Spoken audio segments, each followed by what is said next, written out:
Bonjour à tous, bonjour à vous, bienvenue sur votre antenne, bienvenue sur 10-12 le Zénith, mesdames et messieurs. Eh bien, on en profite encore ce matin pour saluer les millions de Camerounais très nombreux à ce rendez-vous quotidien sur les antennes d'Equinox Télévision et avec lesquels nous cheminons depuis un petit moment quand même.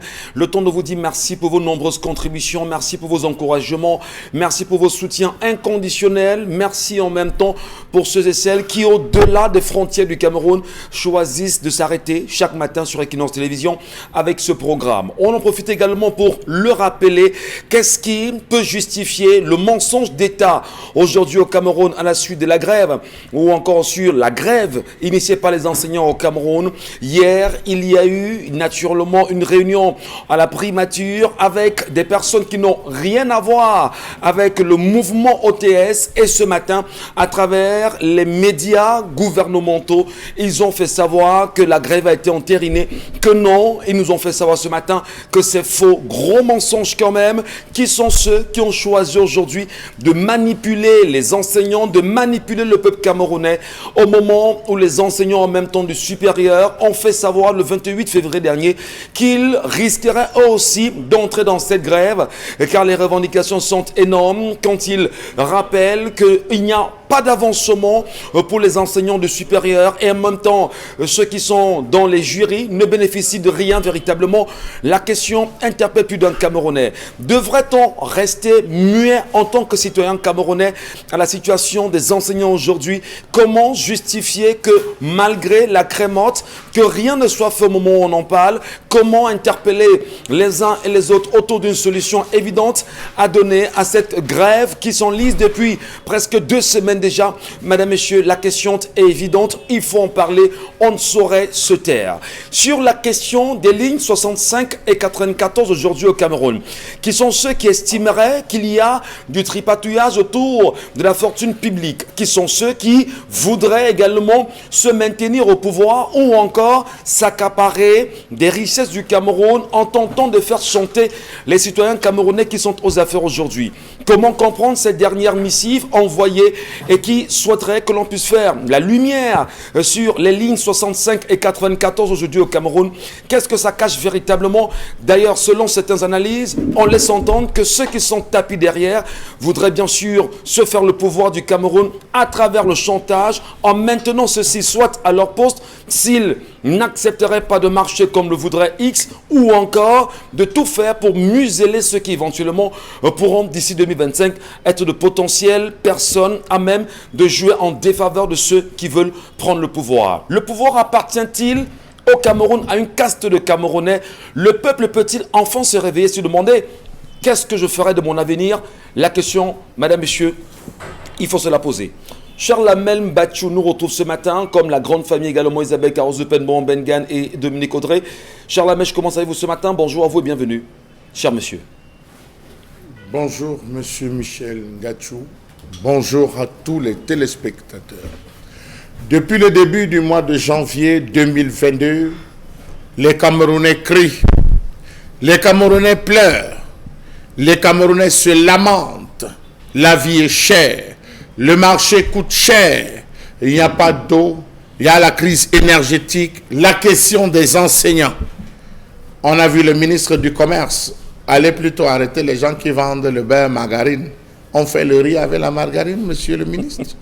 Monsieur le ministre, est-ce qu'on a besoin de cuire le plantain, le riz qui est cher avec le beurre margarine? Eh bien, vous nous distrayez. Même passons, monsieur Michel Ngachou. J'interpelle ce matin ceux-là sur qui, entre guillemets, le peuple avait espoir. Nouran Footing, depuis longtemps, vous ne publiez plus. Depuis longtemps, on ne vous lit plus. On veut bien vous lire. Écrivez. Plaignez-vous, portez la voix des pauvres, portez la voix des malheureux. Joshua aussi, depuis la question des ambazoniens, on ne vous sent pas. Les enseignants ont besoin de vous entendre. Vous vous êtes éloigné littéralement des problèmes des enseignants. Oui, on a tous parlé du Covid-Gate, de la Can-Gate, mais voici le problème des enseignants.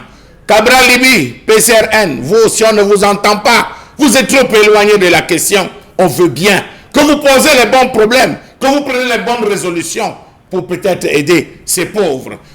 Maurice Kamto, le président du MRC. Alors là, vous êtes surprenant, monsieur le président du MRC. Était-ce une stratégie de communication? Point d'interrogation. Jean-Michel Nintieux, Vous aussi, on vous interpelle. Voilà des questions brillantes de l'heure. Sortez. Arrêtez de vous taire. Non seulement vous interpellez Charlemagne Batchou, les élus du peuple, mais surtout les acteurs politiques dits de l'opposition. Vous avez évoqué le nom de Maurice Kamto. Maurice Kamto, qui est d'ailleurs très attendu sur la question. Qu'est-ce qui peut justifier son silence au moment où les enseignants pleurent?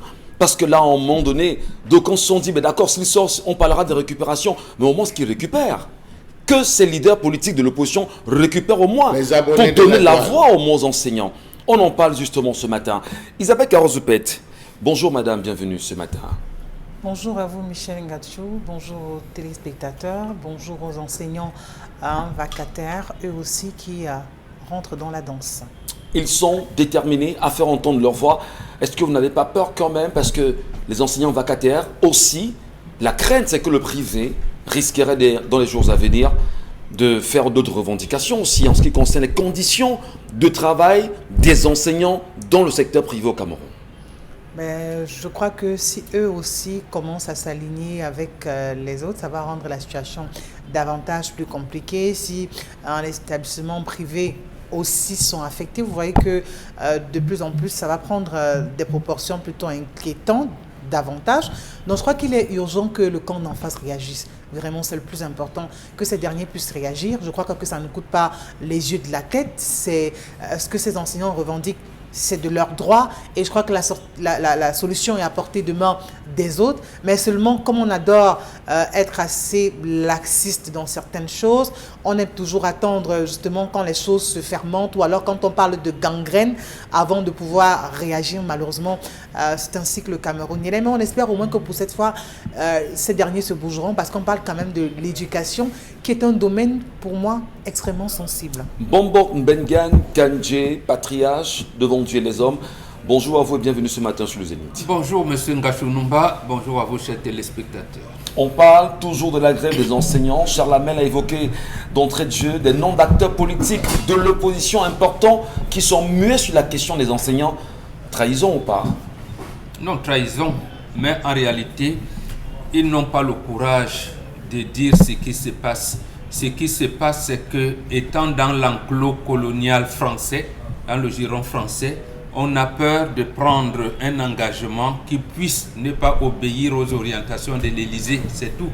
Les Wandje, Moumiober, Félix Roland Moumier, ils disaient clairement au peuple, c'est pour cette raison que nous, à notre époque, on avait à peine de certificat de type primaire indigène, mais tout le monde était moulé.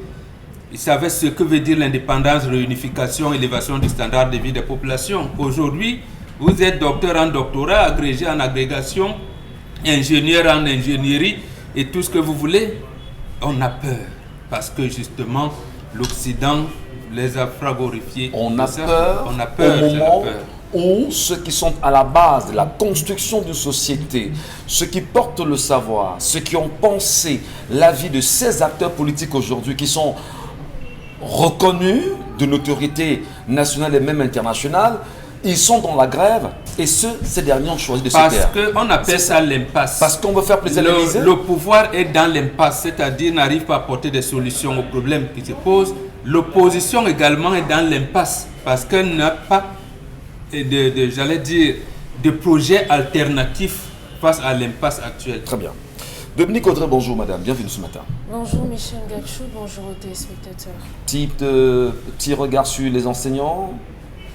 Je crois que tout a déjà été suffisamment dit, on a déjà évoqué la question et avec l'admission ou bien l'adjonction ou l'addition des enseignants vacataires, ça ne va aller encore qu'en grandissant.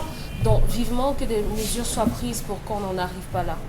Et on en parlera ce matin, mesdames et messieurs, et comme c'est le cas depuis pratiquement une semaine et plus déjà, parce que nous sommes à plus d'une semaine de cette grève-là, on est rentré dans la deuxième semaine. Vont-ils rentrer dans les notations portées sur 20 sur 20? Parce que depuis quand même des heures, ils se sursurent qu'ils sont engagés à cela. Madame Michon en parle. Installez-vous confortablement. Voici l'histoire de ce matin que nous restitue Dominique Audrey Oyengale. L'histoire de ce matin, de façon ramassée, ce sont les problèmes d'une femme. Elle nous dit qu'elle est une femme en tenue et que le problème qu'elle rencontre, c'est sa voisine qui lui a avoué que son mari passait le temps à la tromper avec la célibataire du quartier à chaque fois qu'elle se retrouvait en mission. Elle mentionne que dans l'histoire, la voisine en question vit dans un immeuble tout proche de sa maison. Elle a une maison plein pied et la voisine a une maison à l'étage. Donc, de l'étage, la voisine a la possibilité de voir tout ce qui se passe à l'intérieur de la maison de cette voisine. Et ce jour-là, la voisine l'a abordé pour lui dire, en fait, à chaque fois que tu vas en voyage, la jeune dame célibataire qui vient nouvellement de s'installer au quartier passe le temps chez toi. La dame mentionne que la première fois qu'elle a trouvé un sous-vêtement dans la maison, elle a banalisé le sujet lorsque son mari lui a fait savoir que non, c'était sa sœur qui était venue passer le week-end et qu'elle a certainement dû oublier ça ce jour-là. Donc, avec la voisine, elle a décidé de monter un plan. Elle a simulé une autre mission et son mari ce jour-là l'a accompagnée pour qu'elle puisse prendre le taxi. En revenant, la voisine était déjà en poste pour s'assurer de ce que la dame allait encore venir en l'absence de l'épouse de la maison. Et elle appelle la voisine pour lui dire ton mari vient d'arriver et la dame en question. La femme en tenue a fait le chemin retour et en entrant par la porte de derrière, elle a trouvé son mari en plein ébat avec cette dame, cette résidente du quartier. Lorsqu'elle entre dans la chambre pour, je ne sais pas trop ce qu'elle allait faire là-bas, en ressortant, elle n'a pu trouver ni son mari ni cette dame.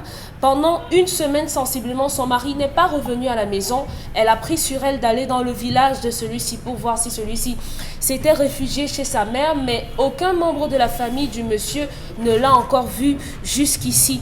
Elle demande que va-t-elle dire aux enfants, quelle est la réponse qu'elle doit donner aux enfants sur la disparition de leur père depuis sensiblement 3 semaines et comment gérer cette situation au cas où ce dernier reviendrait. Doit-on fuir sa maison parce qu'en réalité, votre femme vous aurait surpris en pleine débat sexuel? Quand vous avez choisi en même temps de vous livrer au jeu de crac-crac boum-boum, comme qui dirait sur ce plateau, devriez-vous ou pas prendre des précautions? Comment expliquer la fuite de cet homme aujourd'hui? Où se trouve-t-il? Comment aider la femme en tenue? C'est ça? Justement, à retrouver son mari. Mais surtout, doit-on fuir sa maison en pareille situation? Question d'infidélité encore ce matin. Qui sont ceux ce matin qui nous regardent et qui se retrouveraient dans cette posture? Qui sont celles-là, des filles des quartiers, qui ont choisi en même temps d'aller avec les maris d'autrui? On dirait même dans Isabelle Arozopette que le mari d'autrui est sucré. Et bien là, cette dernière a vu d'ailleurs l'effet de ce que serait un mari sucré, tellement sucré qu'il a disparu aujourd'hui. Vous avez dansé la chanson là. On l'a écouté pendant le calme. Le mari d'autrui est sucré. Qu'est-ce que vous en dites justement ce matin, Isabelle Arozopette? Comment l'aider à retrouver son mari? L'homme doit-il fuir sa maison parce qu'il y a eu une affaire comme celle-là? Dites-nous. Michel Ngacho, les jeux cassables, j'ai envie de dire ça comme ça parce que c'est malheureusement de ça qu'il s'agit. Et je crois que c'est tellement délicat. Et je crois que c'est difficile.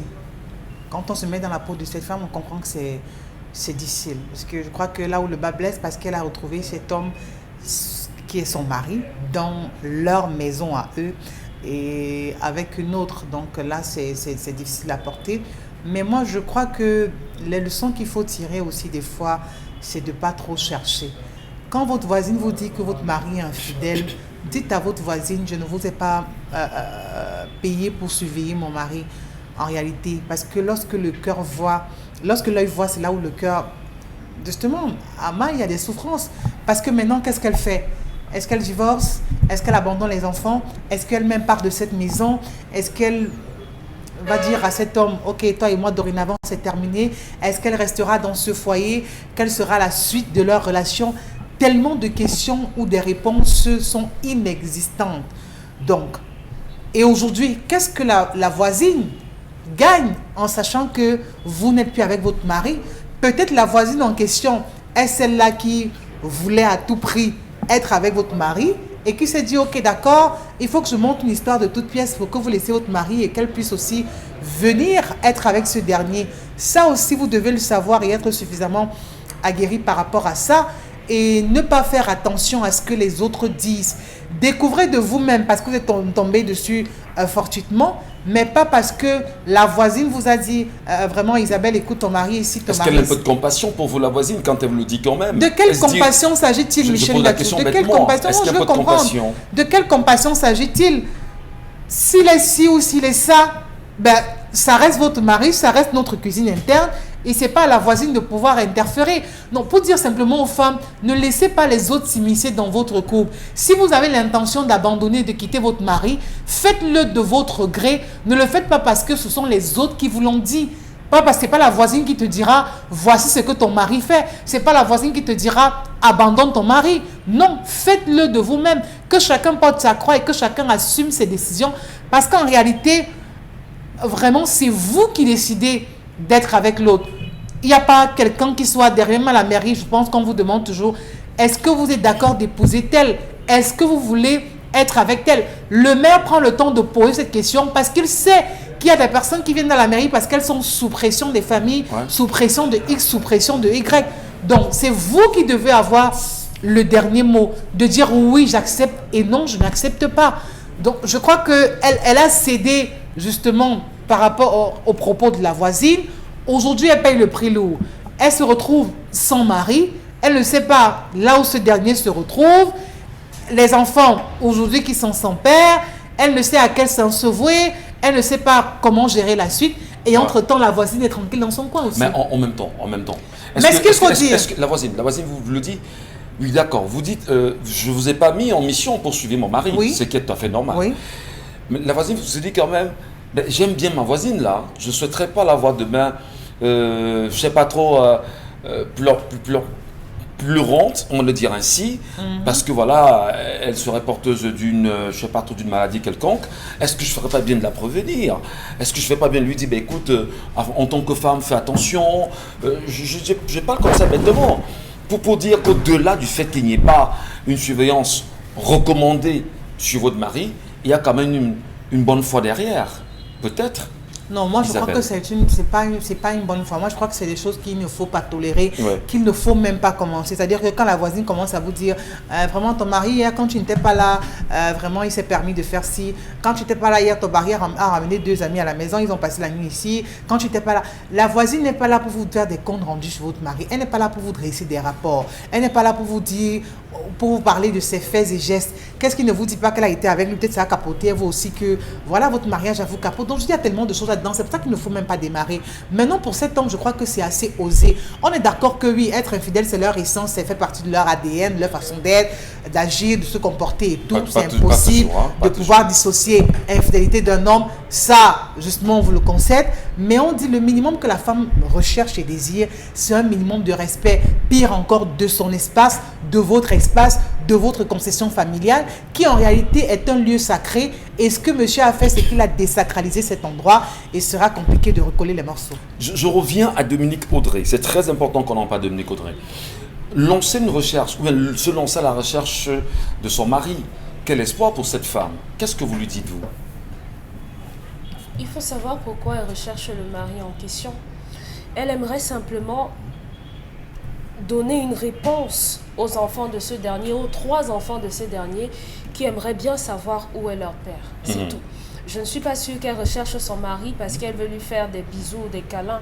Je ne pense pas, parce que celui-ci a eu un comportement irrévérencieux. Vous ne pouvez pas vouloir entretenir une relation extra-conjugale et vous le faites avec la dame qui est à l'entrée de au couloir qui mène à votre domicile. Ça n'a pas de sens parce que vous donnez l'occasion à cette jeune femme, entre guillemets, célibataire, de manquer de respect à votre femme.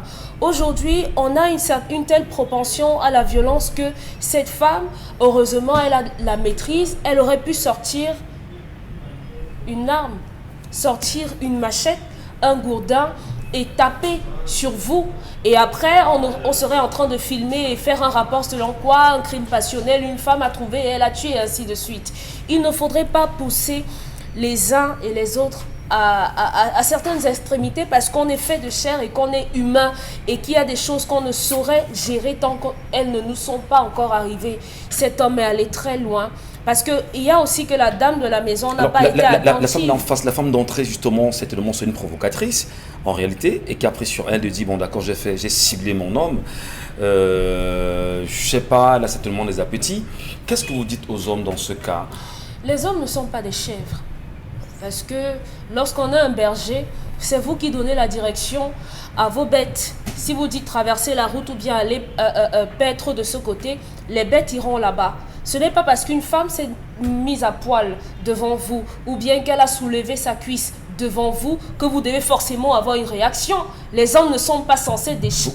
Les hommes ne devraient pas se comporter comme des animaux qui simplement parce qu'ils ont vu un bout de viande, ils commencent à saliver. Alors il fallait justement on est d'accord, hein, que ramener une femme dans son lit conjugal, c'est inacceptable, c'est pas normal.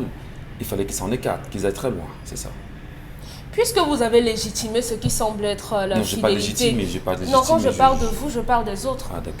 Puisque vous dites que vous ne le faites pas. Bon, ceux qui le font, lorsqu'ils... J'ai pas dit que je le faisais pas. Ok, si vous le faites alors, ça veut dire que vous êtes dans le vous. Que j'ai pas dit.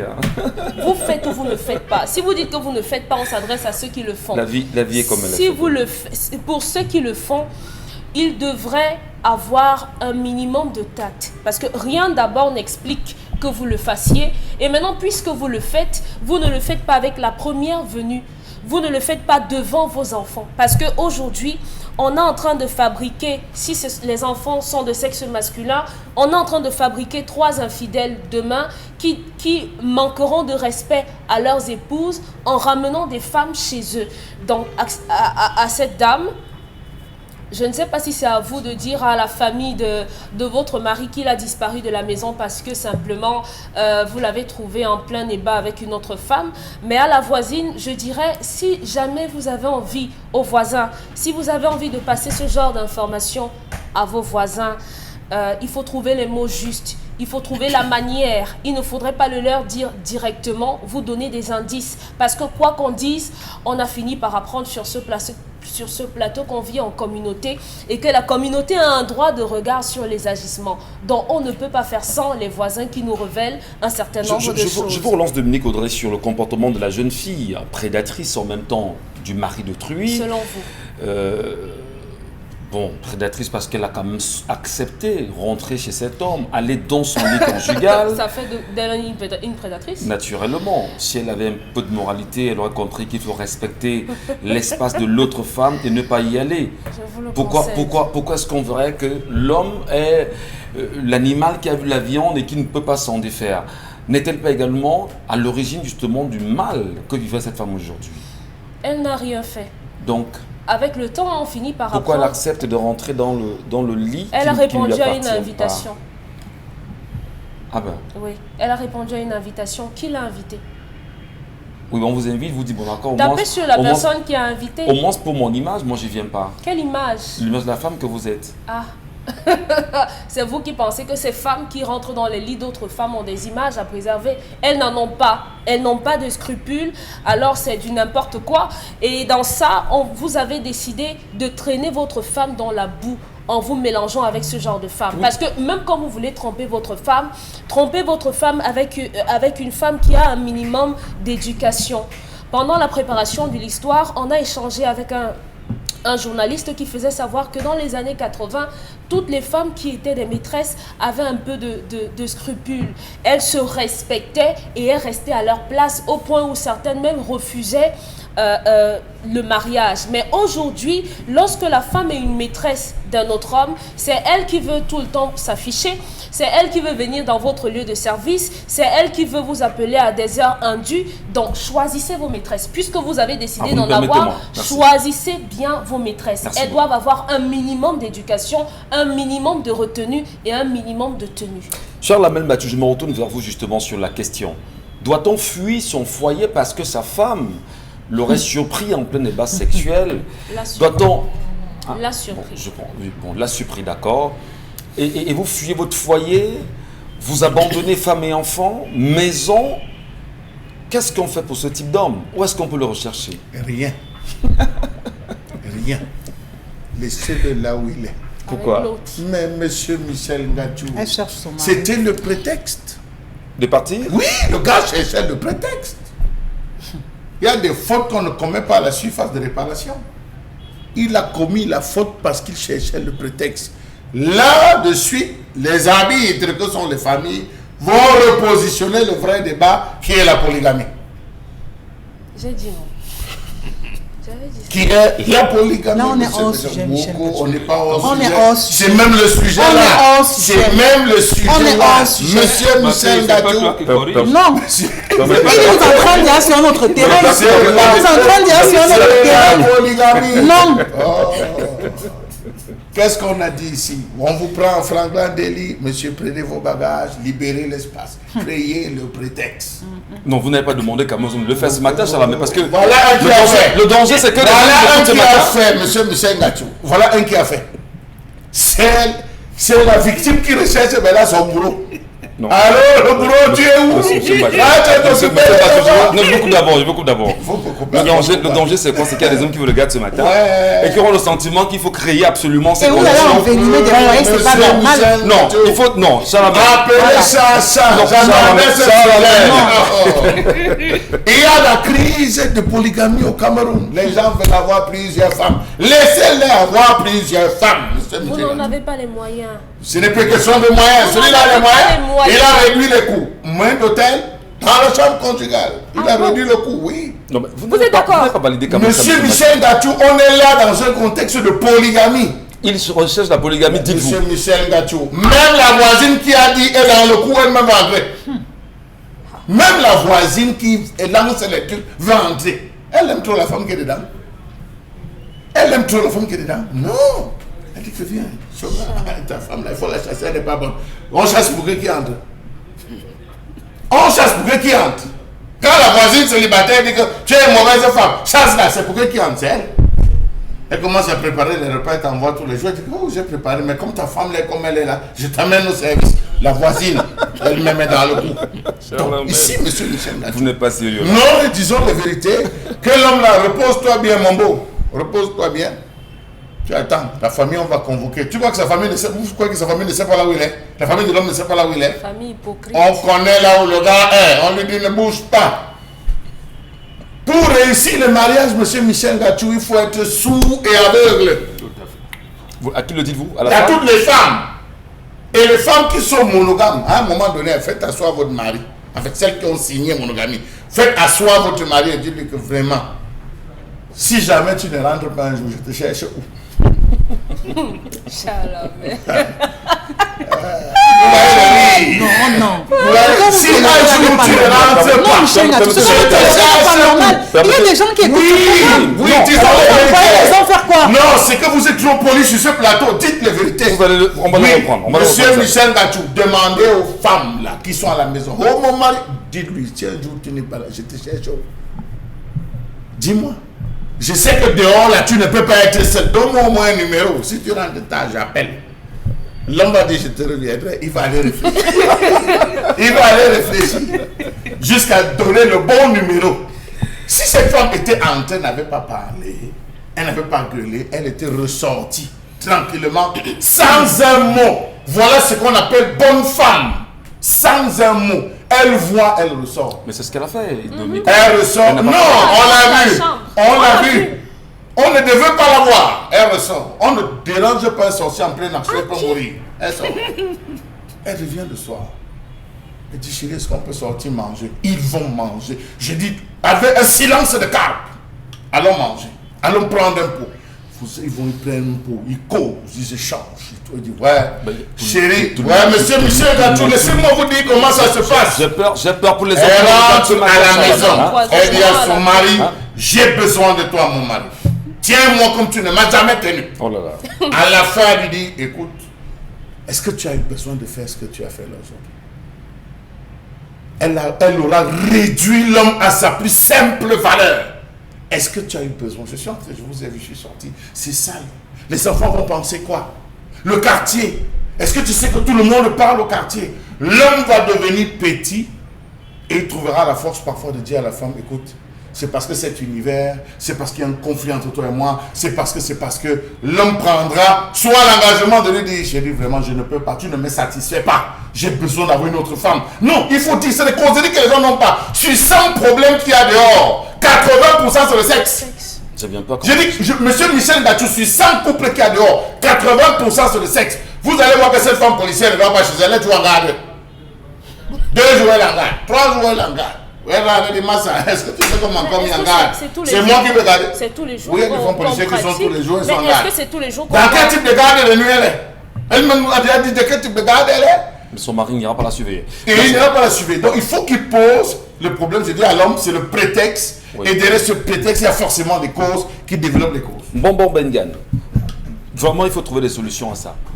C'est vrai que Charles Hamel a évoqué l'aspect de la polygamie recherchée par l'homme. Les femmes essaient de défendre en disant forcément, c'est pas... Permettez Charles Hamel, permettez. La polygamie qui serait recherchée par l'homme. Mais surtout ici, il y a cette blessure que l'on fait quand même à la femme. Mais c'est incroyable que votre mari, celui avec qui vous avez fondé votre vie, celui sur qui vous avez posé vos espoirs, que vous rentrez un jour chez vous, vous le retrouvez quand même dans votre lit et qui choisit de disparaître. Charles Hamel dit justement qu'on ne dérange pas un sorcier parce que, enfin, en pleine action parce qu'il peut mourir. Mais maintenant, qu'est-ce qu'on fait pour les enfants? Qu'est-ce qu'on fait pour la femme elle-même? Il y a d'abord 2 choses. Oui. La première, la femme ne l'a pas trouvé sur son lit. La femme a provoqué que son mari soit sur son lit avec une femme. En faisant quoi? Deuxième chose. En faisant quoi? C'est pas elle qui a monté le coup. Oui, on peut dire justement que l'entente avec la voisine. C'est pas elle qui a monté le coup. Donc, mais elle dit, elle prépare que son mari soit là. Et son mari est là, elle s'énerve. Deuxième chose qui se rattache à ça, c'est quoi? Nous qui avons grandi au village, quand on allait puiser l'eau ou on ramassait chercher les noisettes, oui, il y avait souvent les souches sur la piste ou les cailloux. On dit, on évite la souche de loin. C'est-à-dire, on sait souvent que quand on vient là, quand on est distrait, on cause. Quelquefois, on colle le pied. On commence à vous dire, non, attendez, il y a un souche. Voilà ce qu'on appelle. Ça veut dire quoi? Les problèmes qui sont susceptibles d'arriver au cours d'un mariage sont connus. Il n'y a pas de surprise à cela. Ou alors, vous n'avez pas fait l'éducation au mariage. J'aime ma propre fille, l'aînée. Je le dis ici. Parce que justement, elle étant été leur première fille, était ce que vous appelez trisomie 21, qu'on appelle un enfant mongolien et tout. Oui. Elle se promène avec l'enfant et tout ça. Un jour, on a dit que les Chinois, voilà. Elle rentre à 1h du matin.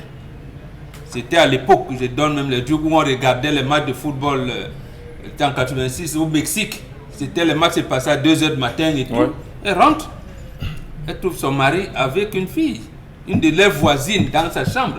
Elle est restée au salon avec les enfants de quartier. Vous savez, à l'époque, le téléviseur n'était pas à la portée de tout le monde. Elle dort là. Elle est dormie là. Elle n'est pas allée chercher. Le mari s'est réveillé le matin avec, donc parti. La seule chose qu'elle a fait, c'est qu'elle a enlevé les draps, elle a recruté les dit, bon, ma petite fille là, elle est décédée plus tard. 6 mois après, c'est mon beau qui est venu me voir. Et que je suis mort. Qu'est-ce qu'il y a? Ta fille m'a fini. Ta fille m'a fini. Je dis quoi? Je dis, il ne parvient pas à me dire. Il part, il pleure pas. Quand je viens, il me dit, mais ton beau, c'est quoi? Il me dit, non, moi je n'ai pas de problème. Je l'ai fait un soir. Et c'est là où mon beau raconte l'histoire. Qui est passé, il y avait déjà 6 mois. C'est ce que Charles Hamel vous dit là. 6 mois. Personne n'était au courant. Et ça s'est limité là. Et puis, elle n'a jamais, ma propre fille n'est jamais venue me dire que comme tu vois papa, j'ai supplié, tu sais quand l'enfant était malade, j'ai monté des hôpitaux en hôpitaux, voilà, ce jour-là j'ai suivi. Mais celle-ci organise son sketch, son cinéma. Elle fait jouer les rôles aux gens et elle est surprise que les gens jouent exactement le rôle qu'elle a voulu qu'elle voit. Et c'est elle le film dans son propre film. Et elle se met maintenant à pleurer en disant hey, les enfants, vraiment, je vais dire quoi? Voilà. Justement, on vous n'aurait pas dû organiser le film. Mais elle aurait pu dire, comme tu as dit, ma fille Isabelle, je n'ai pas dit voisine, laisse là-bas. Même si elle dit ça, ça va la hanter. Et elle va finir par fouiller. Justement, il n'y a pas tout le monde. Moi, je n'étais pas brillant à l'école, je vous l'ai toujours dit. Chaque fois, j'étais premier parmi les échoués. C'est moi qui ai tracé ça. On me dit, j'ai dit, Ntama aussi a échoué. Ben, quand tu as passé, j'ai dit Tamar aussi a échoué. Au lieu de dire que j'ai échoué, on me dit, moi je me référais à Tamar. Vous voyez, donc il y a des gens. Oh, on nous donnait les cours au même moment. Il y en avait qui avaient 20. Moi, j'étais. Elle est la réalisatrice Elle a de son provoqué, film, vous oui. l'avez très bien dit. Tout à fait. Aujourd'hui, elle empathie, elle va subir derrière de cela. Mais il faut, moi, sauver les enfants. Comment on dit Non, laissez les enfants. On laisse les enfants. Laissez les enfants. D'accord. Les enfants n'ont aucun problème. Donc Laissez les là, ma fille reste tranquille. Elle n'est pas réalisée. Tu as un salaire que vient, c'est déjà le début du mois. Donc ton salaire est passé. Les hommes maintenant, on les paie même longtemps avant. Peut-être c'est vendredi ou déjà bon. Ils ont même les quinzaines. Occupe-toi des enfants. Ne parle même pas. Ne dis pas à ta belle famille, reste là. Tu fais un message. Voilà, à c'est ton des chéri. choses, si tu n'as pas écouté les leçons de maman, commence donc à apprendre là maintenant. Moi, j'ai commencé à apprendre quand on m'a enlevé de l'école, et à l'école sous l'arbre. Merci. Voilà. Donc, Merci infiniment, j'ai commencé à Mohamed. apprendre. Merci également à ceux et celles qui nous regardent ce matin. On attend véritablement vos réactions. Que faut-il faire pour amener cet homme à la maison si jamais il nous regarde ce matin? Que faut-il Chalamel. Elle recherche cet homme, son mari. Non, non. Mais son mari va venir, qu'elle reste Il tranquille. viendra quand? On ne À sait quel pas. moment? Peut-être il avait la célibataire là, Oui, finalement. laissez-le. Laissez-le. Et vous trouvez Même comment? les Leonardo DiCaprio Je vous savent en prie. souvent les films qu'ils font. Je vous en prie. Merci. Merci à tous. Allez tout de suite, mesdames et messieurs, la colère. Ben là, il a entendu rire pour toi. Il veut être en colère.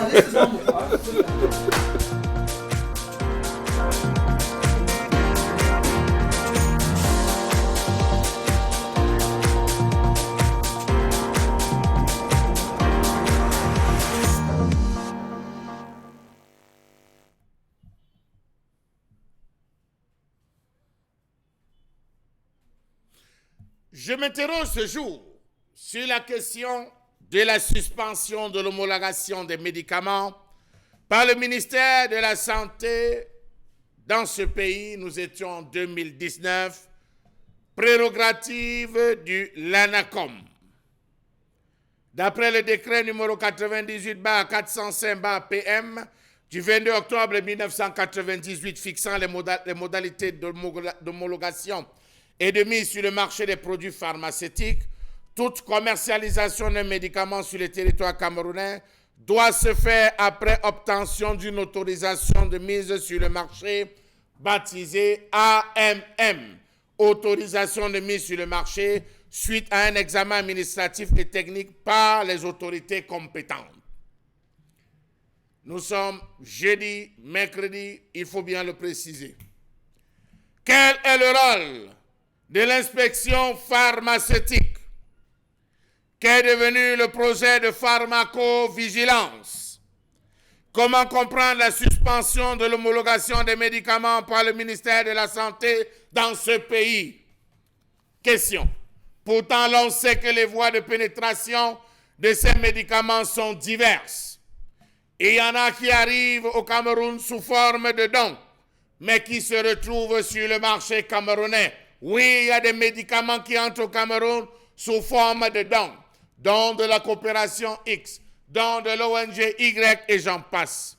Deuxième cas, il existe également dans certaines régions de ce pays des usines de fabrication de médicaments clandestins. C'est connu. L'Ouest, l'Est, le Sud, le Centre, le littoral. Il y a aussi les pays d'Asie qui se prêtent volontiers à l'alimentation du marché africain.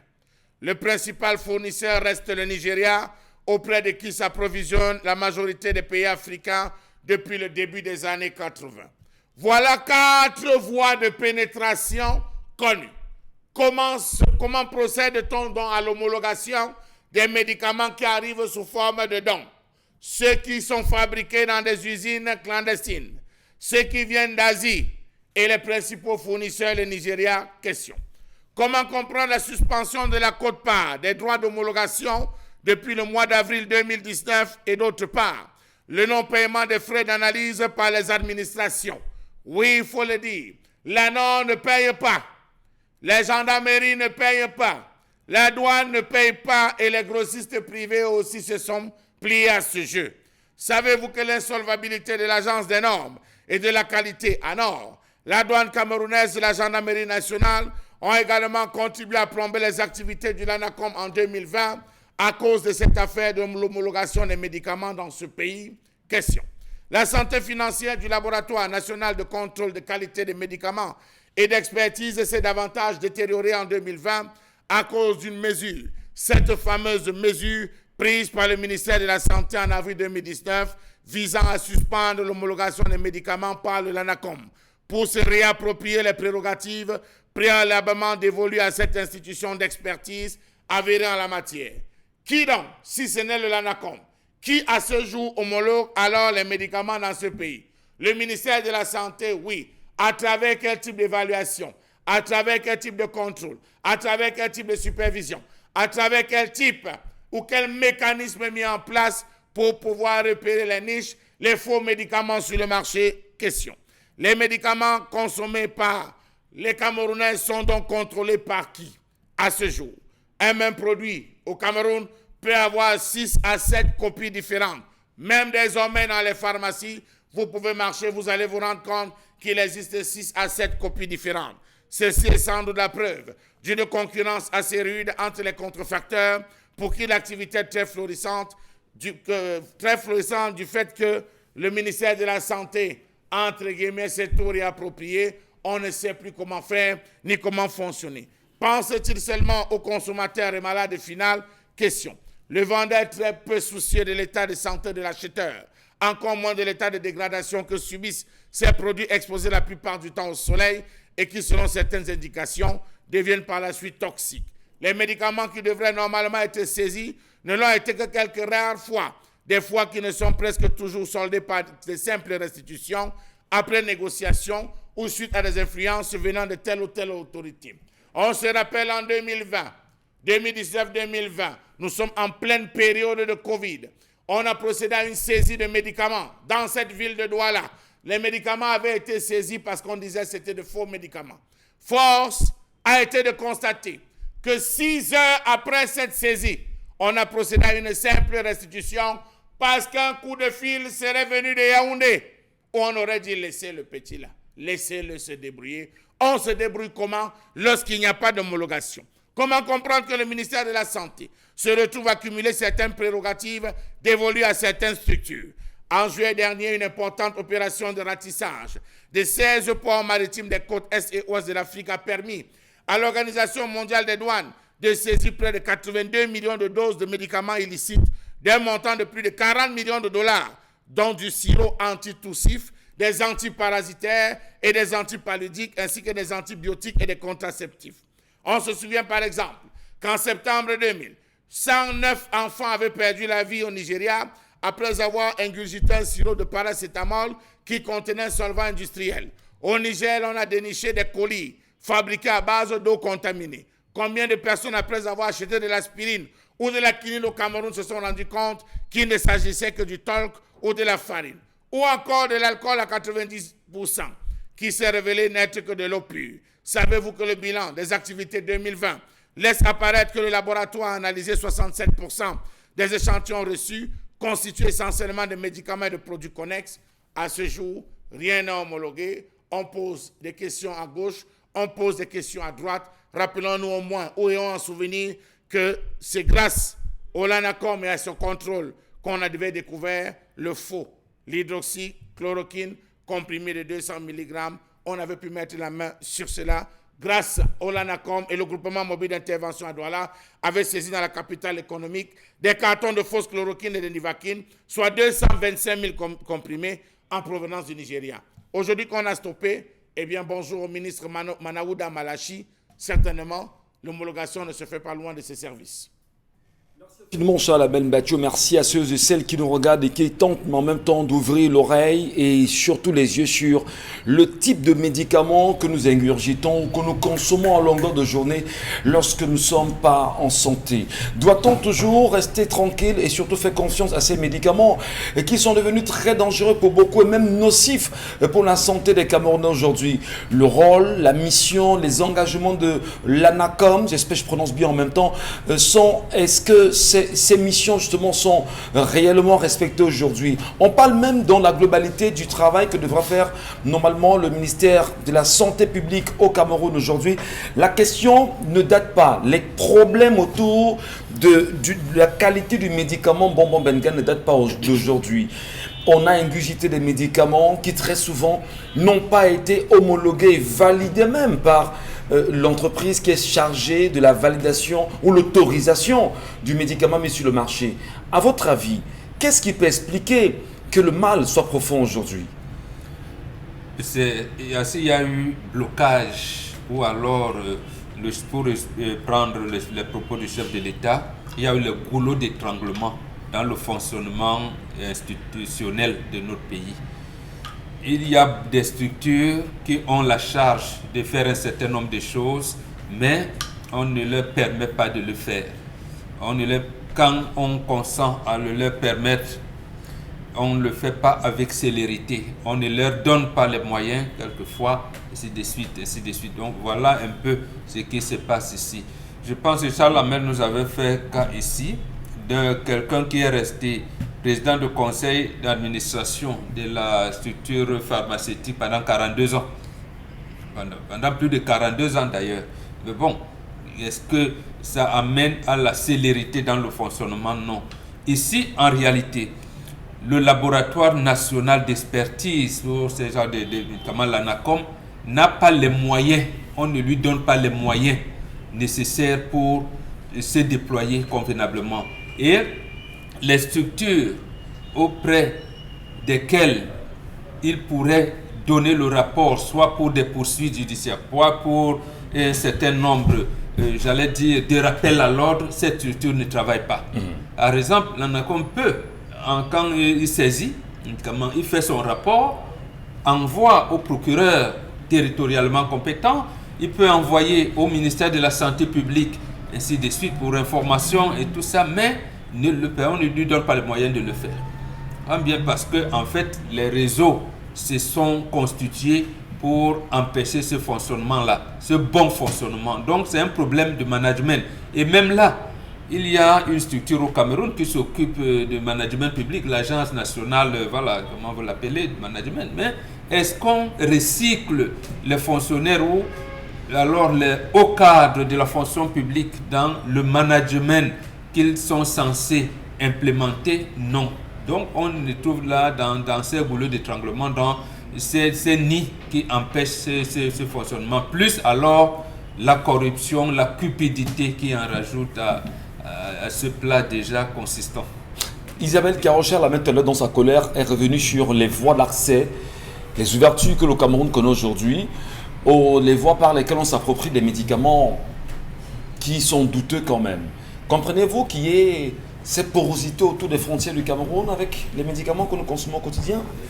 Mais vous êtes d'accord avec moi que ce ne sont même pas seulement les médicaments qui rentrent par ces voies plutôt obscures, qui sont bien connus de tous, surtout que parlant de ces médicaments, le mal est bien plus profond parce que ce sont d'importantes quantités qui viennent par ces voies et qui ne sont malheureusement pas contrôlées, qui se retrouvent en train d'être sur le marché et parfois même dans des pharmacies, vous retrouvez ces produits. Pourtant, l'on sait que quand on se rend dans une pharmacie, c'est parce qu'on voudrait qu'il y ait une certaine fiabilité dans les différents produits qu'on soit en train d'acheter ou qu'on soit en train de consommer.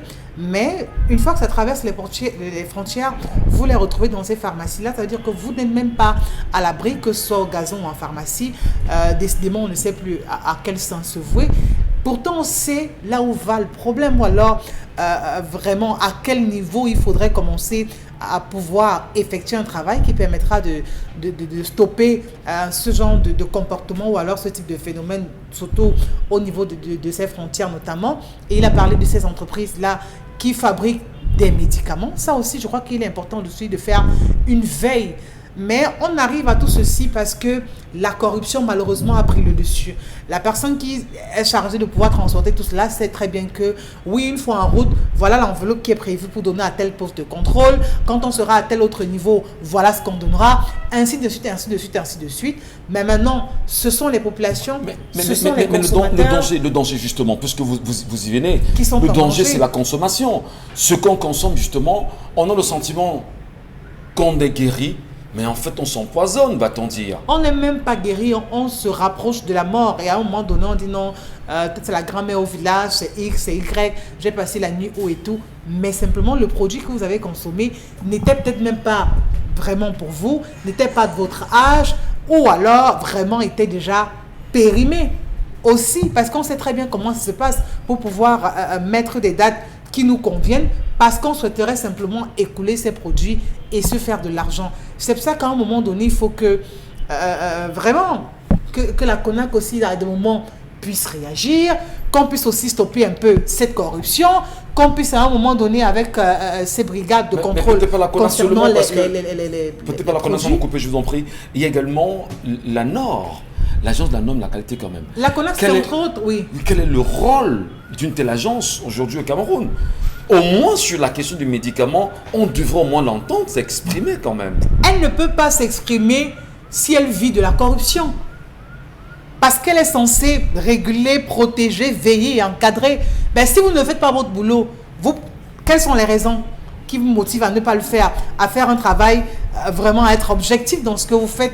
Ben, c'est parce qu'il y a des pots de vin, il y a des choses qui se donnent sur la table. Mais ce que je dis, le danger, il est permanent parce que les populations s'empoisonnent au fil des jours. Parce que consommons des produits qui ne devraient pas ou alors qui ne sont pas appropriés ou du moins indiqués. Dominique Audrey, je reviens à vous quand même sur tout ce qui a été dit dans cette colère. Il y a lieu ici de faire quelque chose. S'il y avait à faire, que faudrait-il faire, chère dame? Il faudrait d'abord que le ministre de la Santé dise aux Camerounais qui contrôle les médicaments qu'on consomme. Parce que le rôle de l'ANACOM, c'est de s'assurer de la qualité des médicaments importés et produits localement. C'est tellement grave. En fait, hein. L'ANACOM. L'ANACOM. Oui. La colère de Charles Hamel est grave. C'est un problème de santé publique. Parce que si on enlève ce pouvoir à cette structure-là, on devrait nous dire, logiquement, qui analyse les médicaments qu'on consomme. Lorsque vous achetez les médicaments aujourd'hui, dès que vous cassez, vous ouvrez un comprimé, vous avez l'impression qu'il y a de la farine sur vos doigts, que le médicament est en train de devenir de la poudre. Ce n'est pas normal qu'on ait ce genre de médicament à la portée de tout le monde. Si on a des usines qui nous fabriquent du paracétamol en couscous, c'est du rôle de l'ANACOM de contrôler justement la qualité des médicaments qu'on nous produit localement. Lorsqu'on décide donc d'enlever ce pouvoir depuis 2019 à cette structure-là, qui contrôle les médicaments? Objectif, tuer les Camerounais, vous rendre tous malades, créer des zombies, créer des monstres, des personnes qui ne sont pas contrôlées, contrôlables, ou bien vous contrôler avec des maladies, c'est ça l'objectif peut-être? Ça devient logique parce que si on consomme des médicaments produits illicitement, au lieu de se soigner, on est en train de s'empoisonner, puisqu'on ne sait pas ce qu'on est en train de consommer, on ne sait pas quelles sont les différentes composantes des produits, parce que préalablement, ils n'ont pas été analysés, mais simplement on les retrouve sur les marchés, on les retrouve dans les pharmacies. La production des produits, des médicaments génériques, obéit à quelles normes? Parce que la structure reconnue qui est censée définir les normes de ces produits génériques-là n'est plus habilitée à faire ce travail. Qui décide donc des produits lorsqu'on souffre par exemple de cancer ou bien de myome ou de kyste, je dis n'importe quoi, et que nous 5 sur le plateau, on a 5 produits ou 6 produits différents. Qui a donné l'autorisation de faire ces produits génériques-là? C'est passé par quel laboratoire? On reviendra à vous dans un instant. C'est très important qu'on en parle, mesdames et messieurs, puisque là, le mal est profond. Au final, on se demande qu'est-ce qu'on veut faire de l'individu au Cameroun du point de vue sanitaire.